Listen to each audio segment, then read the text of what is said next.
Nine mwana ubwo gose ndashaka kurongora mwana. Urongora? Ndashaka kurongora byatara hu. Cyamaye nga nebe nawe gira amahirwe. Ubwo nubwo shaka kurongora gose ndagira ngo unwere rero. Mukatase mubwiye ko shaka kurongora ngo nwerere. Ahise agenda. Ariko komeze mbigiye nabandi banwere kuko gose ndashaka amafaranga kabinaka. Natwe abana dukunda zirimo comedy. Baba we. Yampaye nkaruza ndeke turashize. Nzara ko mbanya ngirimo nabazima bandi. Ase koko kumara kimwe cyose utararya koko. Yesu! Sinzi koko nta n'amasaha narimo nariye. We, akusugo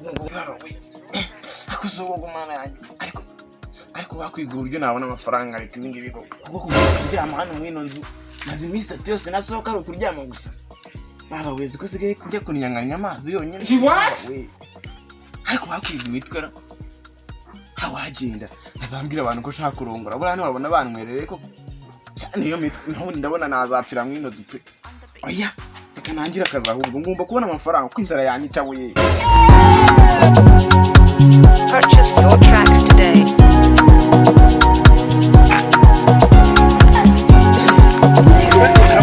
Salama mwana. Mumeze mute? Sha bimeze neza kabisa. Sha ndakubonye nkona mwibyiza barundi. Sha nanjye nuko kabisa. Mwese mwana hari wanyu bimeze bite? Sha ndabona biraho n'ubu.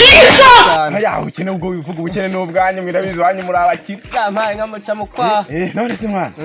Ya urabona narinje no gukureba ngo ubuduwe neza nje gukureba. Nanjye dore narindamitsaho hirya ntari. None mwana ubwo gose ndashaka kurongora mwana. Urongora? Ndashaka kurongora byatara hu. Cyamaye nga nebe nawe gira amahirwe. Ubwo nubwo shaka kurongora gose ndagira ngo unwerere. Mukatase mubwiye ko shaka kurongora ngo unwerere. Ahise agenda. Ariko kangomeze mbigiye nabandi banwerere kuko gose ndashaka amafaranga kabinakaza.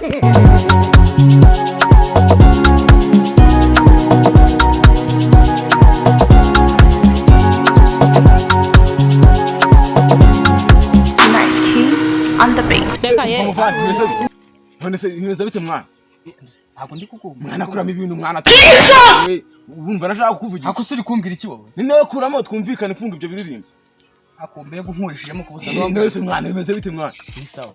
Urabona imva hano ngusura umuhanda wose nanje gukurira. Uje kunde? Ese ko nagahunda nafitanye nawe. Oya. Ubushiti cyavuze. Ngewe hano ni inshuti nawe tuzagomba guhora dusura ntikaba ko nagahunda twagiranye nge nawe. Aya ndumva mwana rine urumva icyo nshaka kubwira. Nacyo ngambwira vava ni. Ubu ndumva namaze kubyina. Ndashaka kurongora wakira. Nacyo bikutare. Ese nakubuza nyine ushaka kurongora. Oya ni n'uburyo ushaka kurongora ni ntabwo rwose urumana gukeneye ni. Nyine sunye Niba waye kurongora nzagufasha. Oya ntabwo ari ukufasha ni wenda gira ngo urumva unkore ikintu bitagutwere hano n'uvuze. N'imiti ntiwayifata. Ino ntwerere mwana ese uko warasaze. Ikimurishemo nuza urasiga nyise. Genda racicu. Yesu. Igiye byose. Ikintu nakimwe aho ushaka kurongora ngo kinwerere kikenda no kumubita. Mananje. Sinzi ko ndibona umuntu uri. Hasa amafaranga yabona gute ko. Ko ndumva nza none gikomede ku mwana. Sibyo. Hana byanze cyawe by'ubugujuzana. Subwa urabona nge ndoruhinja rwo uba kugira ububwa. Nyine wewe hagiye wajyagoza no tuntu tugiye gupanga gahunda. Hari kera bura hari kera. None horo tugiye kurasa ball.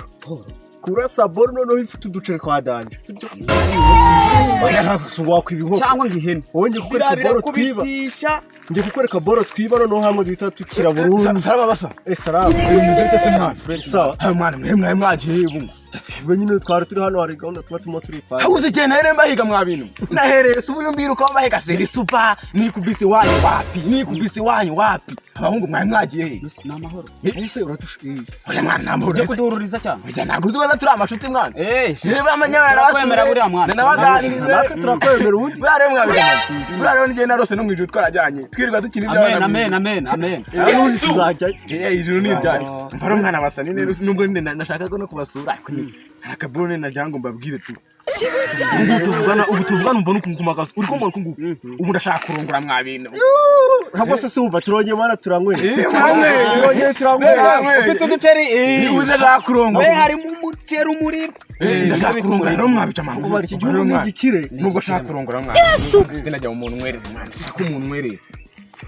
Ndashaka umuntu mwera nkabona amafaranga yo kumurongora ni fresh. Buriya iki gihungu kirashaka amafaranga. Uwacyo ukaba batatu ya boro n'ubundi kubona tugahita tugira ahubwo se dore se mani none mugiye kuyama wowe rero urashaka amafaranga